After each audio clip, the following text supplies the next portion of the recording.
Friends, welcome back to our channel.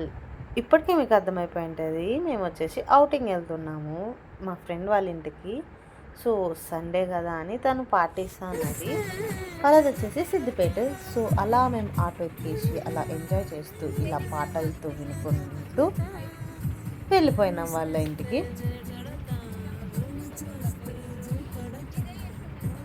ఇంకా ఇల్లు చేరుకున్న తర్వాత ఇంకా ఫోటోలన్నీ చూసుకుంటూ డ్రింక్ తాగి కాసేపు టీవీ అనేది చూసినాం, ఒక మూవీ చూసినాం. తర్వాత ఇంకా వంట లేకైతే దిగిపోయినాం. ఫస్ట్ వచ్చేసి జ్యూస్ చేసినాము. తర్వాత తెలంగాణ స్టైల్ నేను పూరీను ఈ యొక్క మామిడికాయ జ్యూస్తో తినాలని అనుకోండి. సో ఈరోజు ట్రై చేద్దామని ఇంకా దాని ప్రిపరేషన్ అంతా స్టార్ట్ చేసేసి, తర్వాత బిర్యానీ ప్రిపరేషన్ కూడా ఈ యొక్క వ్లాగ్లో మీరు చూస్తారు ఎలా చేస్తారని. ఫస్ట్ వచ్చేసి ఇలా అల్లం వెల్లుల్లి పేస్ట్, తర్వాత పసుపు, ఉప్పు, కారం పొడి వేసేసి ఇంకా ఈ మసాలా దినుసులు అన్నీ ఇక్కడ చూపించినవన్నీ ఆయిల్లోకి వేసుకొని ఫ్రై చేసి పెట్టుకున్నారనమాట. కొత్తిమీర వేసుకున్న తర్వాత దాన్ని మళ్ళీ మిక్స్ చేసేసి లెమన్ కూడా పిండుకోవాలన్నమాట. తర్వాత దాంట్లోకి ధనియాల పౌడర్, కొంచెం ఈ యొక్క చికెన్ మసాలా ఇవన్నీ వేసేసి మిక్స్ చేసుకునేసి కొద్దిసేపు పెట్టుకోవాలన్నమాట. ఇంకా మా ఫ్రెండ్ ఇక్కడ ధనియాల పౌడర్ చేయడానికి ప్రిపరేషన్ చేస్తుంది.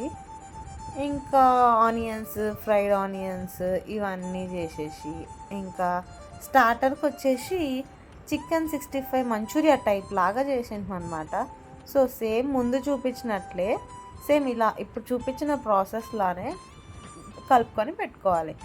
ఇంకా ఈ గ్యాప్లో మా ఫ్రెండ్ వాళ్ళ ఇల్లంతా హోమ్ టూర్ లాగా అన్నీ చూసేసి అబ్జర్వ్ చేసేసి అన్నీ ఇట్లా వీడియోస్ అన్నీ తీసుకున్నాము. సో ఇట్లా డిఫరెంట్గా ఉంటాయి అసలు ఇంట్లో చిన్న చిన్న ఐటమ్స్ ఇవన్నీ బాగా అనిపించింది. ఇంకా మా ఫ్రెండ్ ఫ్రైడ్ ఆనియన్స్ చేస్తుంది, మనం కూడా అట్లా కొంచెం బిల్డప్కి ఏదో అట్లా వంట చేస్తున్నాం అన్నట్టు చేసినాము. నేను కూడా చిన్న చిన్న వంటకాలు అవన్నీ చేసినాను. ఇంకా నెక్స్ట్ వచ్చేసి స్టార్టర్కి చెప్పినా కదా సేమ్ ముందు చూపించినట్టే అల్లం వెల్లుల్లి పేస్ట్, తర్వాత పసుపు, ఉప్పు, కారం ఇవన్నీ వేసేసి మంచిగా కలిపేసిన తర్వాత ఇంకా మసాలా ఐటమ్స్ అన్నీ ముందు ఏవేవైతే చెప్పినామో అవి వేసుకొని కొద్దిగా పచ్చిమిర్చి వేసి ఇందులో కూడా పెరుగు యాడ్ చేయాలన్నమాట.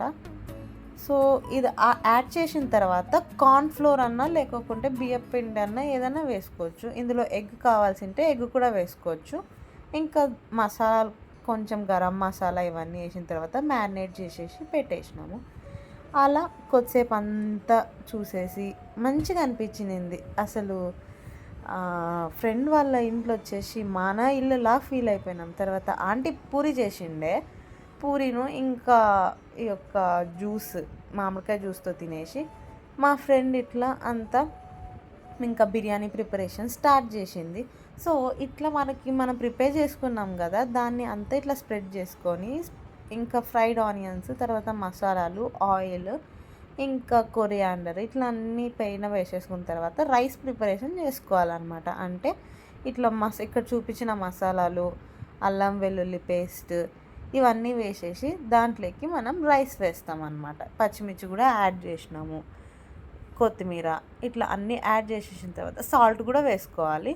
తర్వాత కొద్దిగా ఆయిల్ పోసుకున్న తర్వాత మిక్స్ చేసేసి ఇంకా నెక్స్ట్ వచ్చేసి దాంట్లోకి రైస్ అనేది యాడ్ చేయాలి. ఇంకా దాంతో సైడ్తో పాటు మా ఫ్రెండ్ ఇట్లా అంతా పిండితో పెట్టేస్తుంది దానికి. ఇంకా మేము ఆ గ్యాప్లో పూరి తినేసి మ్యాంగో ఇది అద్దుకొని తినేసి టేస్ట్ అయితే సూపర్ అంటే సూపర్గా ఉంది. ఇక్కడ మీరే చూడొచ్చు టేస్ట్ ఎట్లుందో చెప్పే.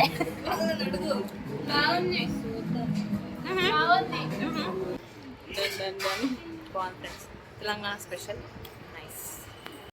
ఒక 70% రైస్ కుక్ అవ్వగానే ఇలా హండీలోకి రైస్ అనేది ట్రాన్స్ఫర్ చేసుకొని స్ప్రెడ్ చేయాలన్నమాట.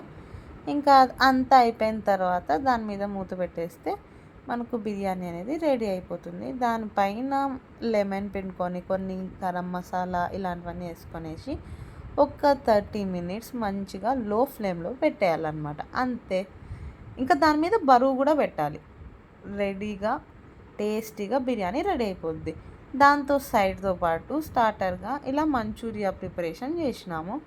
సో మనం ఫ్రిడ్జ్లో పెట్టుకున్న దాన్ని తీసేసి దీంట్లోకి కొద్దిగా యొక్క జింజర్, తర్వాత గార్లిక్ సాస్లు ఏమన్నా ఉంటే soya sauce, tomato sauce, chilli sauce ఇవన్నీ వేసేసి కొద్దిగా వాటర్ వేసి మనం ఫ్రై చేసి పెట్టుకున్న చికెన్ వేసేసి కొంచెం సాల్ట్ వేసి ఇంకా గార్నిషింగ్ అలా చేసేసి తింటే ఉంటుంది అసలు సూపర్ అంతే. ఇంకా మధ్యాహ్నం అట్లా మంచిగా మా ఫ్రెండ్ ప్రిపేర్ చేసిన బిర్యానీ తిని ఆ స్టార్టర్స్ తినేసి ఇంకా మేము ఇంకా కాలేజ్కి అయితే రిటర్న్ వెళ్ళిపోయినాం అనమాట. ఎందుకంటే మా టైమింగ్స్ వచ్చేసి ఓన్లీ 6 వరకే ఉంటుంది. చాలా ఎక్కువ డిస్టెన్స్, తక్కువ టైం. ఇంకా మధ్యలో వర్షం అనేది పడిండే. క్లైమేట్ అయితే చాలా బాగుండే అసలు ఆ రోజు. మాకు ఇంకా అవుటింగ్ టైమింగ్ అయిపోతుంది అన్న టెన్షన్ పడుతూ పడుతూ లాస్ట్కి అయితే కాలేజ్కి అయితే రీచ్ అయిపోయినాం అనమాట. ఇది ఫ్రెండ్స్ ఈ యొక్క మినీ వ్లాగ్ గురించి. మీకు నచ్చినట్టయితే కానీ షేర్ చేయండి. Thanks for watching.